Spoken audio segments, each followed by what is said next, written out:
हर खबर पर नजर, सच, हिम्मत और जमीनी रिपोर्टिंग, देश, समाज और सत्य के लिए। एलपी न्यूज, आपकी आवाज।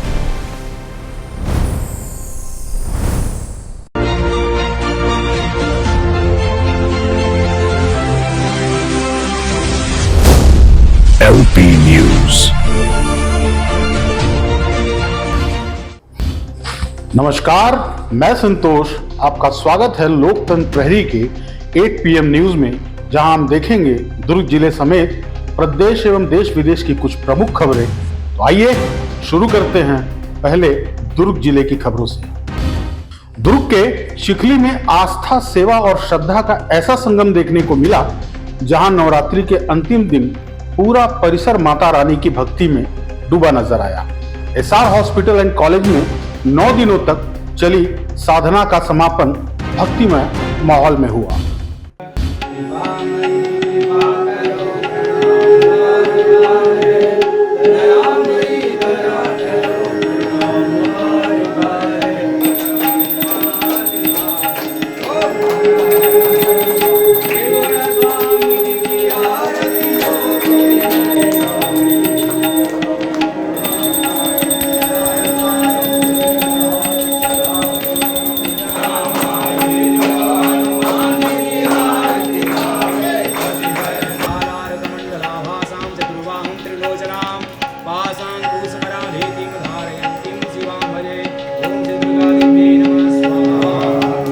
आज नवरात्रि समापन का दिन SR हॉस्पिटल में गहमा गहमी उस विदाई को लेकर भावुक कर देने वाला क्षण।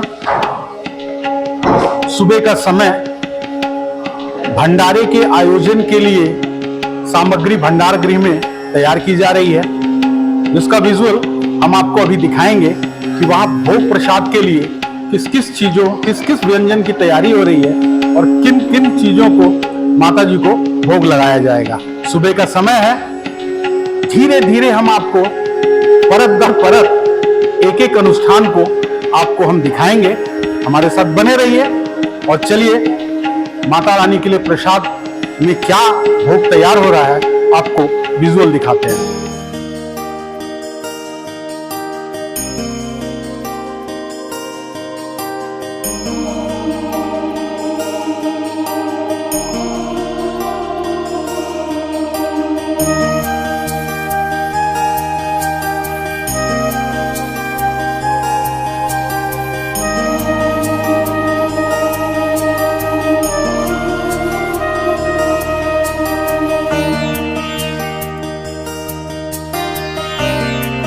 भंडार गृह का दृश्य देखा, विजुअल देखे कि माता जी के लिए क्या प्रसाद तैयार हो रहा है। अब हम माता जी के विदाई के लिए अनुष्ठान की जहां तैयारी की गई है गौशाला, वहां आपको ले चलते हैं और आपको भी अनुष्ठान में शामिल होने के लिए निमंत्रित करते हैं। आइए चलते हैं गौशाले में आयोजित अनुष्ठान के लिए।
स्वाहा या देवी सर्वभूतेषु शक्तिरूपेण संस्थिता नमस्तस्यै नमो नमः स्वाहा नमस्तस्यै नमो नमः स्वाहा नमस्तस्यै नमो नमः स्वाहा या देवी सर्वभूतेषु छायारूपेण संस्थिता नमस्तस्यै नमो नमः स्वाहा नमस्तस्यै नमो नमः स्वाहा नमस्तस्यै नमो नमः स्वाहा या देवी सर्वभूतेषु शक्तिरूपेण संस्थिता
माँ पराम्बा आदि शक्ति के हवन यज्ञादि पश्चात अब उनकी विदाई के लिए बाकी अनुष्ठान आरती इत्यादि के लिए जहाँ माँ पराम्बा स्वतः प्रतिष्ठित हुई हैं और अपना आशीर्वाद हम सभी पे दे रही हैं।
नित्य प्राण शक्ति एकमेव कालिका शिवेतु तथापि भक्त के लिए उदार है कृपामयी कृपा करो प्रणाम बार बार है दयामयी दया करो प्रणाम बार बार है असंख्य है विभूतियां तमेन चराचरं तत्पदं दर्शितं मेन तस्मै श्री गुरुवे नमः गुरुर्ब्रह्मा गुरुर्विष्णु गुरुर्देवो महेश्वर गुरुर्साक्षात् परं ब्रह्म तस्मै श्री गुरुवे नमः ओम श्री मंगलमूर्ते नमः अखंडमंडलाकारं व्याप्तं येन चराचरं तत्पदं दर्शितं मेन तस्मै श्री गुरुवे नमः वृंदावन बिहारी लाल की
एकांगं सहस्रेव जनेव धनवाणी धनमसि जलेन शीतलीकरणं पुष्पै देवादिवन्दनम् आरार्तिकं हम कुर्वे अस्य मे वरदो भव बोली दुर्गा मैया की जय।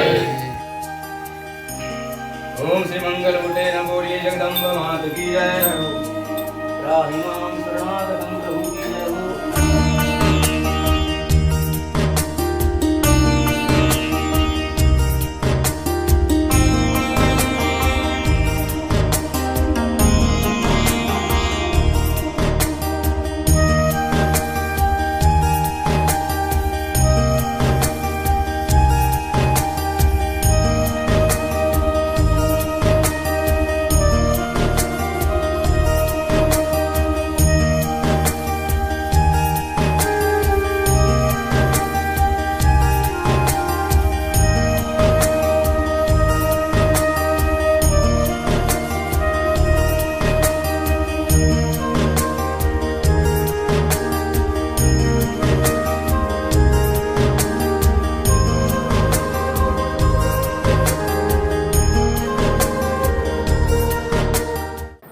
एसआर हॉस्पिटल के इस प्रतिष्ठान में नन्ही देवियां अपना आशीर्वाद देने और भोजन ग्रहण करने आई हैं। जिस देश में कन्याएं और महिलाएं प्रसन्न हैं, उस देश पर भगवत कृपा अवश्य होती है। नवरात्रि 9 महारात्रियों का वो संगम है जहां हम अपने आप मातृशक्ति की आराधना में स्वतः लीन, अपने आप को लीन कर लेते हैं। यह आयोजन पिछले 13 वर्षों से एसआर हॉस्पिटल के प्रतिष्ठान में आयोजित किया जा रहा है।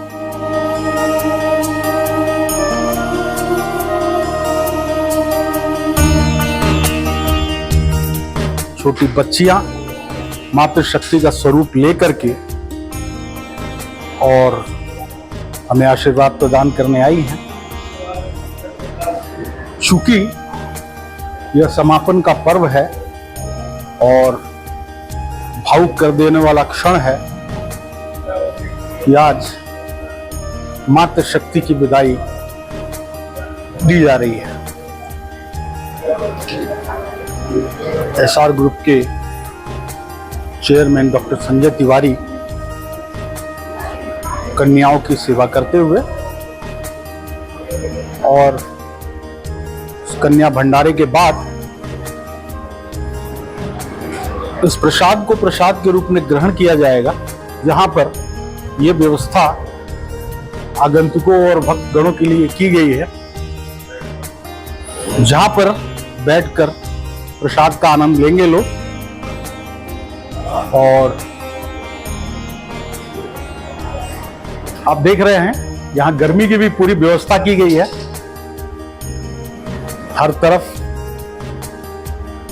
वातानुकूल एयर कूल की व्यवस्था है और काफी स्पेस है। और इस कार्य के लिए एसआर हॉस्पिटल के जितने भी स्टाफ कर्मचारी हैं बहुत मेहनत करते हैं। यह आस्था ही तो है, आस्था ही के कारण हम ये आयोजन करा पाते हैं और बड़ी कृपा है मातृशक्ति की कि उनका आशीर्वाद सदैव हम पे बने रहता है। इस वक्त यहाँ प्रसाद के लिए आगंतुक आए हुए हैं एसआर हॉस्पिटल के कर्मचारी और गणमान्य नागरिक। तो आइए चलते हैं। बाबूजी बताइए कि ये आयोजन कई वर्षों से और चल रहा है और क्या आनंद है इसका? आपकी आस्था जो है इससे जुड़ी हुई है। ये लगभग मैं जहाँ तक समझता हूँ 10 साल से चल रहा है और इसमें आपकी आस्था, मरीजों की आस्था, प्लस ये जितने संस्थापक हैं उनकी आस्था की मरीजों का कल्याण हो, इसके लिए पूजा की जाती है। और 10 साल से ये निर्विवाद दोनों नवमी द्वार में भी और चैत में भी आयोजन इसका किया जाता है। धन्यवाद। तो जैसा कि आपने सुना इस आयोजन के बारे में, हम एसआर हॉस्पिटल के ही गणमान्य बंधु से संबंध में जानना चाहेंगे कि क्या माहौल है आज नवरात्रि के समापन पर, बताएंगे सर। ये चैत नवरात्र का पावन समय चल रहा है। मेरे SR hospital and research centre में जब से अस्पताल की स्थापना हुई है उसके बाद से प्रत्येक नवरात्र माँ की आराधना, माँ की भक्ति और माँ से शक्ति मांगी जाती है ताकि हम अपने कार्य को समर्पण भाव से पूरा कर सके। क्योंकि अस्पताल एक ऐसा क्षेत्र है कि प्रायः लोग अपने आप को तकलीफ के ही समय ले आते हैं। तो हम भी माँ से प्रार्थना करते हैं कि हमें इतनी सामर्थ्य दे, जो भी मेरे मरीज आए मेरे अस्पताल में वो सफलता और कुशलता से स्वस्थ होकर अपने घर जाए। माँ से मेरा निरंतर यह प्रार्थना है और रहेगा। आज रामनवमी है। इस रामनवमी के शुभ अवसर पर आपके चैनल के साथ साथ हम अपने नगरवासियों को भी बहुत बहुत बहुत बहुत बधाई देते हैं। धन्यवाद। धन्यवाद सर। तो जैसा कि आप देख सकते हैं, इसी से स्पष्ट होता है कि इस अनुष्ठान का तात्पर्य मां की आराधना तो है ही है, लेकिन जन कल्याण की भावना है। यह अस्पताल है, यहाँ लोग मृत्यु और जीवन के क्षण में यहाँ पर आते हैं और इलाज अच्छा हो, मां की कृपा बनी रहे, ऐसा यहाँ के लोगों के हृदय में है। तो इस जन कल्याण की भावना से कि हमारे यहाँ आने वाला हर मरीज स्वस्थ हो, इस हेतु यह अनुष्ठान किया गया है। अब हम इस प्रतिष्ठान के चेयरमैन संजय तिवारी जी से इस आयोजन के बारे में और ये आयोजन का पर्पस क्या है, ऐसा सुनने में आया है कि तिवारी जी जन कल्याण मरीजों के लिए जो है यह आयोजन अनुष्ठान करवाते हैं। इस संबंध में तिवारी सर के विचार सुनते हैं। सर, इस आयोजन के बारे में बताइए कि आयोजन कितने वर्षों से हो रहा है और इस आयोजन का मुख्य उद्देश्य क्या है। नमस्कार, मैं Sanjay Tiwari, chairman SR hospital and college Chikhli Durg, आप सभी देशवासियों को, प्रदेशवासियों को एवं विश्व में रह रहे सभी सनातनियों को जो हिंदू नववर्ष है, नवरात्रि की हार्दिक शुभकामनाएं। भगवान श्री रामचंद्र के जन्मोत्सव रामनवमी की हार्दिक शुभकामनाएं। आज रामनवमी है। पूरे देश में अपितु पूरे विश्व में जहां सनातनी रह रहे हैं, रामनवमी पर्व को बड़े ही धूमधाम से मना रहे हैं। एसआर परिवार की तरफ से आप सभी को नवरात्रि की ढेर सारी शुभकामनाएं। जब से अस्पताल सेवाएं प्रदान कर रहा है, उसी वर्ष से एसआर हॉस्पिटल की टीम के द्वारा जो है माता शक्ति की आराधना करते हुए जो है पूजा पाठ का कार्यक्रम रखा जाता है और नवमी के दिन जो है विशाल भंडारे का आयोजन किया जाता है। इस भंडारे में जो है कन्याओं को, 9 कन्याओं को जो है पूजन किया जाता है और पूजन के बाद भोग प्रसाद वितरण किया जाता है, जिसमें आसपास के वरिष्ठ नागरिक, ग्रामीण क्षेत्रवासी, महिलाएं, बहनें, माताएं जो आती हैं प्रसाद ग्रहण करती हैं। इसके पीछे हमारी संस्था का जो मुख्य कारण है, मुख्य उद्देश्य, सर्वे भवन्तु सुखिनः सर्वे सन्तु निरामया, सभी निरोगी हों, सभी सुखी हों। इसी उद्देश्य को लेते हुए एसआर हॉस्पिटल, एसआर परिवार द्वारा अपने शुभचिंतकों, अपने इष्टमित्रों, क्षेत्रवासियों के लिए और अपने मरीजों के लिए, संपूर्ण जनता के लिए जो है वो प्रार्थना की जाती है कि माता जगदम्बिके जो है, शिव शिवा जो है, वह जो है सभी का कल्याण रहें, सभी निरोगी रहें, सभी स्वस्थ रहें। पुनः एसआर परिवार की ओर से आप सभी को नवरात्रि पर्व की, रामनवमी की हार्दिक शुभकामनाएं। माँ नव दुर्गा आप सभी की सभी मंगल कामनाओं को पूरा करें। माता नव दुर्गा आपको धन, धान्य, सुख, समृद्धि, बल, बुद्धि, विद्या, दीर्घायु प्रदान करें। आपके परिवार का कल्याण हो। बहुत बहुत धन्यवाद। सदैव आपकी सेवा में समर्पित SR hospital and college Chikhli Durg. इतने भव्य आयोजन का जो दारोमदार है वो यहाँ के बहुत ही ईमानदार, बहुत ही कर्मठ और बहुत ही सुंदर सुंदर स्टाफ हैं जो इस आयोजन को सफल करने में अपनी मेहनत दी है। तो आइए चलिए हम इनसे थोड़ा थोड़ा बात करेंगे कि कैसा लगा इनको। क्या नाम है आपका? सुनीता भारती।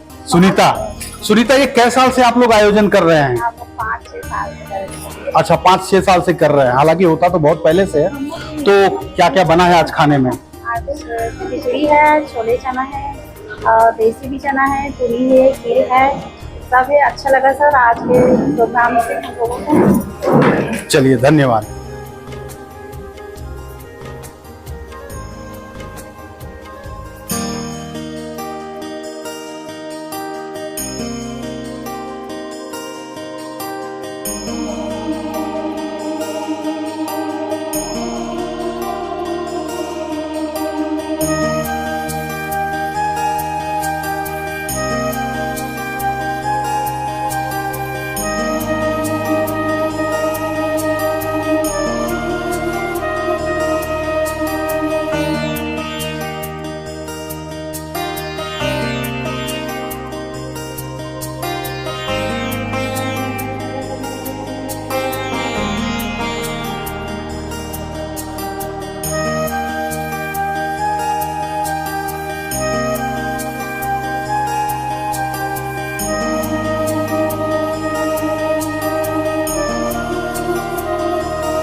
चलते हैं, देखते हैं कि मातृशक्ति के लिए भोग में क्या है। आपको भोग के दर्शन कराते हैं। तो आइए, जैसे कि माता रानी को बहुत प्रिय है ये काले चने की सब्जी, ये काबुली चने की सब्जी, टमाटर की बहुत ही स्वादिष्ट चटनी, मातृशक्ति का प्रिय खीर, खिचड़ी भोग और ये पूरी। तो एक बार मातृशक्ति से पूछते हैं कि इनको भोजन कैसा लगा। कैसा लग रहा है भोजन आपको? जोर से बोलो। स्वाद अच्छा है? क्या नाम है बेटा आपका? जोर से बोलो। लता निशान। लता, कैसा लग रहा है भोजन आपको? प्रसाद कैसा लग रहा है? भिलाई में श्री राम नवमी का पर्व इस वर्ष भी भव्य और ऐतिहासिक रहा। श्री राम जन्मोत्सव समिति द्वारा आयोजित 41वें श्री राम नवमी उत्सव में पूरी इस्पात नगरी जय श्री राम के जय घोष से गूंज उठी। रामलीला मैदान पावर हाउस में हजारों की संख्या में श्रद्धालु एकत्रित हुए। भगवा ध्वजों, आकर्षक स्वचालित झांकियों, लेजर लाइट शो और सांस्कृतिक कार्यक्रम ने आयोजन को भव्य बना दिया। कार्यक्रम का शुभारंभ प्रभु श्री राम के तैल चित्र पर दीप प्रज्वलित और सामूहिक हनुमान चालीसा पाठ के साथ हुआ। धर्म सभा को मुख्य वक्ता बाल योगेश्वर राम बालक दास महात्यागी श्री पाटेश्वर धाम ने संबोधित किया। कार्यक्रम में कैबिनेट मंत्री गजेंद्र यादव सहित अनेक विशिष्ट अतिथि उपस्थित रहे। इस दौरान जन सहयोग से बने महाप्रसाद को ग्रहण करने श्रद्धालुओं का जनसैलाब उमड़ पड़ा। 41 वर्षों से निरंतर आयोजित हो रहा यह आयोजन भिलाई में सामाजिक एकता, सनातन संस्कृति और प्रभु श्री राम के आदर्शों को जन जन तक पहुंचाने का सशक्त माध्यम बन गया है।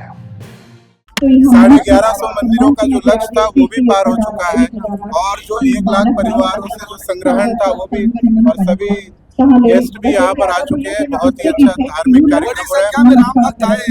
जी, मैं सबका स्वागत करता हूँ, अभिनंदन करता हूँ और धर्म सभा होगी, मैं सभी का अभिनंदन। लक्ष्य है कि हर घर में राम के विचार जाएं और जरूरत पड़ने में घर घर राम निकले, अगर आवश्यकता पड़े तो इसी विचार के साथ हम लोग काम करें। और भगवत ध्वज को बचाने के लिए संकल्प लिया आज यथार्थ दिख रहा है। आज पूरा भिलाई और पूरा छत्तीसगढ़ भगवा में दिखता है। भगवान श्री रामचंद्र जी के जीवन को आज हम लोग दोहरा रहे हैं। और मैं एक ही बात कहता हूँ, एक ही नारा, एक ही नाम, जय श्री राम, जय श्री राम। धन्यवाद। दुर्ग से बड़ी खबर, एटीएम उखाड़कर करोड़ों रुपए की चोरी की साजिश का खुलासा। इंटरस्टेट गिरोह के 2 शातिर आरोपी गिरफ्तार। पुलिस ने हाईटेक तरीके से रची गई वारदात का भंडाफोड़ किया। दुर्ग जिले में एटीएम उखाड़कर चोरी करने की बड़ी साजिश का पर्दाफाश हुआ है। पुलिस ने इंटरस्टेट गिरोह के 2 सदस्यों को गिरफ्तार किया है, जो उत्तर प्रदेश से आकर छत्तीसगढ़ में वारदात को अंजाम देने की तैयारी कर रहे थे। यह पूरी घटना 13 नवंबर 2025 की रात 2 बजे की है, जब नंदिनी नगर थाना क्षेत्र के ग्राम ननकट्टी बस स्टैंड के पास बदमाशों ने हिताची कंपनी के एटीएम को उखाड़ने की कोशिश की। हालांकि आसपास के लोगों के जागने से उनकी योजना फेल हो गई। आरोपी मौके से फरार हो गए। मामले में पुलिस ने शिकायत के आधार पर केस दर्ज कर जांच शुरू की। जांच में सामने आया है कि यह एक संगठित इंटरस्टेट गिरोह है, जो अलग अलग राज्यों में एटीएम को निशाना बनाता था। दुर्ग से बड़ी खबर, मामूली विवाद ने ली एक मजदूर की जान। काम के दौरान हुई कहासुनी ने ले लिया खूनी रूप। परिवार का इकलौता सहारा अब नहीं रहा। दुर्ग जिले के पुलगांव थाना क्षेत्र के ग्राम समोदा में काम को लेकर हुए मामूली विवाद में एक मजदूर की मौत हो गई। घटना 27 मार्च की है, जब मजदूर गोविंद यादव पर धारदार हथियार से हमला किया गया था। बताया जा रहा है कि काम के दौरान गोविंद यादव ने अपने सहकर्मी परमेश्वर यादव को सिर्फ इतना कहा था कि साइड हट कर रहो, तुम्हारे ऊपर बोरी गिर सकती है। इसी बात पर दोनों के बीच विवाद हुआ, जो देखते देखते बढ़ गया। गुस्से में आकर आरोपी ने गोविंद यादव पर हमला कर दिया, जिससे वे गंभीर रूप से घायल हो गए। उन्हें तुरंत शंकराचार्य मेडिकल कॉलेज में भर्ती कराया गया, जहां वे करीब 6 दिनों तक जिंदगी के लिए संघर्ष करते रहे। इलाज के दौरान आखिरकार उनकी मौत हो गई। घटना के बाद पुलिस ने आरोपी को गिरफ्तार कर लिया है और आगे की कार्यवाही जारी है। मृतक गोविंद यादव अपने परिवार के इकलौते कमाने वाले सदस्य थे। उनके परिवार में पत्नी, एक बेटी और 3 बेटे हैं, जिन पर अब दुखों का पहाड़ टूट पड़ा है। फिलहाल शव को पोस्टमार्टम के लिए सुपेला अस्पताल की मोर्चरी में रखा गया है।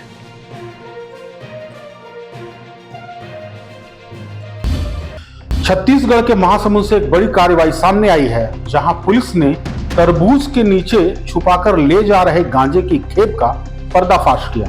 पिकअप वाहन और स्कॉट कार के जरिए ड्रग तस्करी का पूरा नेटवर्क पकड़ा गया। देखिए पूरी रिपोर्ट। महासमुंद जिले में पुलिस को बड़ी सफलता हाथ लगी, जहां एंटी नारकोटिक्स टास्क फोर्स और सिघोड़ा पुलिस ने संयुक्त कार्यवाही करते हुए भारी मात्रा में गांजा जब्त किया है। पुलिस ने पिकअप वाहन से 2 क्विंटल 25 किलो गांजा बरामद किया। इसकी कीमत 1,12,50,000 रुपए बताई जा रही है। आरोपी इस गांजे को उड़ीसा से संबलपुर से छत्तीसगढ़ के रास्ते उत्तर प्रदेश के चित्रकूट ले जा रहे थे। तस्करों ने गांजा छिपाने के लिए बेहद शातिर तरीका अपनाया था। पिकअप वाहन में ऊपर से तरबूज लूट किया गया था, जबकि नीचे प्लास्टिक की बोरियों में गांजा छुपाया गया था। इतना ही नहीं, इस वाहन को सुरक्षित निकालने के लिए आगे आगे एक कार भी चल रही थी, जिसमें बैठे लोग पुलिस की गतिविधियों पर नजर रख रहे थे। सूचना मिलते ही सिघोड़ा थाना पुलिस ने उड़ीसा छत्तीसगढ़ बॉर्डर पर NH-53 स्थित रेहटी खोल के पास नाकाबंदी कर दी। चेकिंग के दौरान पुलिस ने संदिग्ध पिकअप और उसके आगे चल रही कार को रोका। तलाशी लेने पर पिकअप में तरबूज के नीचे 9 बोरियों में गांजा छुपाकर रखा गया था। इसके बाद पुलिस ने मौके से सभी 6 आरोपियों को गिरफ्तार किया। गिरफ्तार आरोपियों में 4 उत्तर प्रदेश और 2 मध्य प्रदेश के निवासी हैं। पूछताछ में उन्होंने कबूल किया कि वे यह गांजा संबलपुर से चित्रकूट ले जा रहे थे। फिलहाल पुलिस ने दोनों वाहन जब्त कर लिए हैं और आरोपियों के खिलाफ आगे की कार्रवाई जारी है।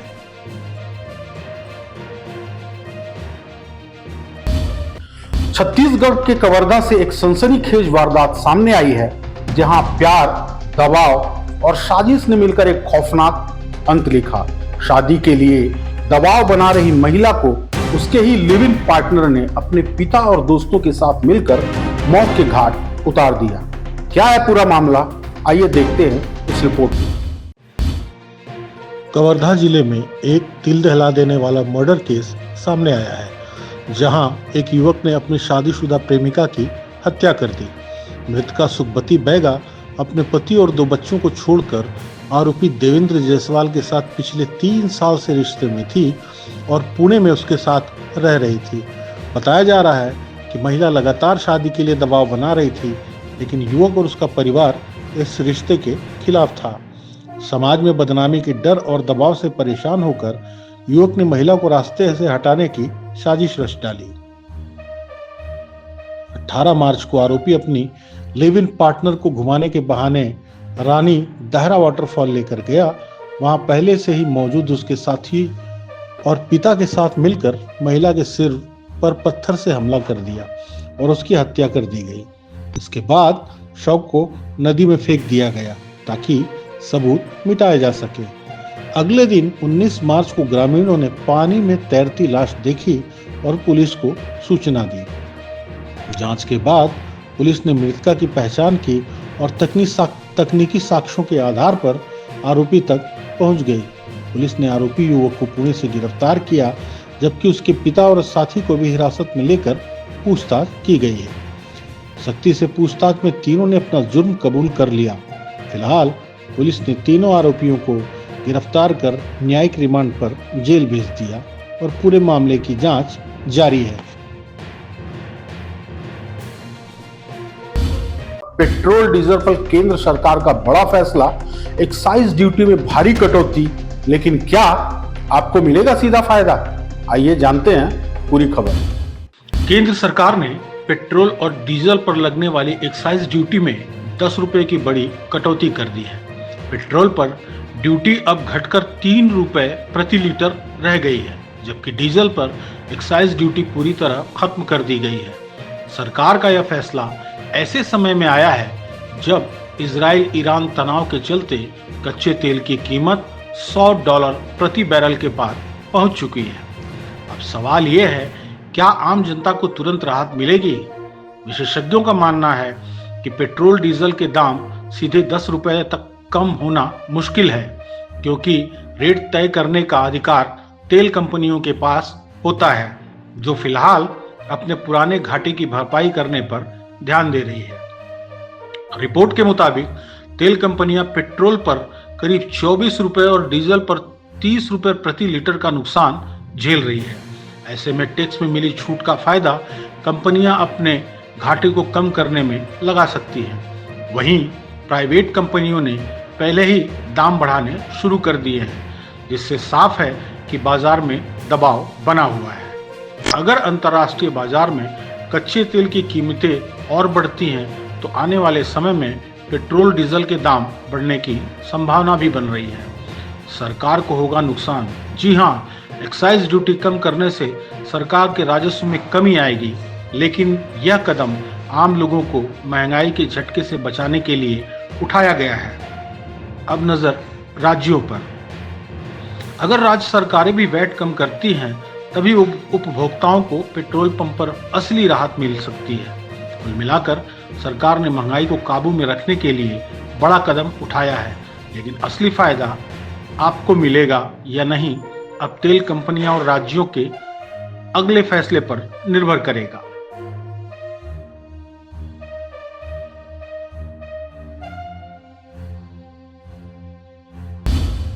खबरों में बस इतना ही।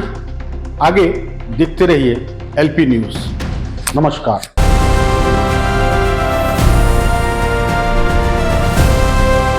हर खबर पर नजर, सच, हिम्मत और जमीनी रिपोर्टिंग, देश, समाज और सत्य के लिए। एलपी न्यूज, आपकी आवाज।